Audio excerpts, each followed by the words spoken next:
جعفر آباد میں یوم تکریم شہدائے پاکستان کے موقع پر ضلع انتظامیہ کے زیر اہتمام ریلی کا انعقاد کیا گیا۔ ریلی ڈی سی آفس سے یادگار شہدائے پولیس لائن تک پہنچ گئی، جس کی قیادت ایس ایس پی جعفر آباد محمد انور بادینی نے کی ہے۔ ریلی کے شرکا نے پاکستان اور پاک فوج زندہ باد کے نعرے بلند کیے۔ ریلی کے شرکا نے یادگار شہدائے پولیس پر حاضری دی۔ پولیس کی چاق و چوبند دستے نے یادگار شہداء کو سلامی پیش کی۔ اس موقع پر وش نیوز سے بات چیت کرتے ہوئے ایس ایس پی جعفر آباد محمد انور بادینی، چیف آفیسر ڈیرہ العیار نذر محمد زہری، تحصیلدار بارہم بگٹی و دیگر نے کہا ہے کہ 25 مئی یوم تکریم شہدائے پاکستان کا یاد دلاتا ہے۔ اس دن کے منانے کا مقصد وطن عزیز پر جان نچھاور کرنے والے تمام شہداء کو خراج عقیدت پیش کرنا ہے۔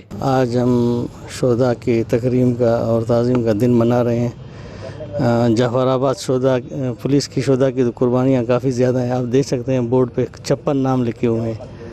تو انہی شہداء کی بدولت امن امان کی حالت بہتر ہو رہی ہے، اور انشاءاللہ آپ کو ان کی قربانیاں ضائع ہونے نہیں دیں گے اور امن امان کو مینٹین رکھیں گے۔ یہ ملک ہمارا مادر وطن ہے، اس کے ہر بچہ، ہر فرد اس میں کے امن و امان اور دوسرے جو مسائل ہیں ان کے لیے قربانیاں دیتے ہیں اور دیتے رہیں گے۔ جس طرح یہ ہمارے شہیدیں ہیں، انہوں نے اپنی جان کا نذرانہ پیش کر کے ہمیں یہ میسیج دیا کہ ہم اپنے ملک اور علاقے کے لیے ہر کوششیں کریں گے اور امن و امان کو برقرار رکھیں گے۔ اپنے شہداء کی یاد میں اور آرمی، ایف سی، پولیس کی شہداء کی یاد میں یہ چیز منا رہے ہیں۔ خراج تحسین پیش کرنے کے لیے ہم لوگوں نے ریلی نکالا انتظامیہ کی طرف سے اور عوام کی طرف سے۔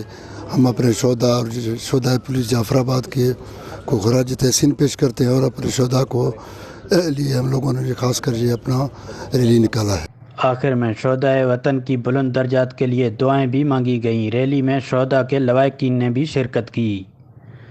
مصری بگٹی، وش نیوز، جعفر آباد۔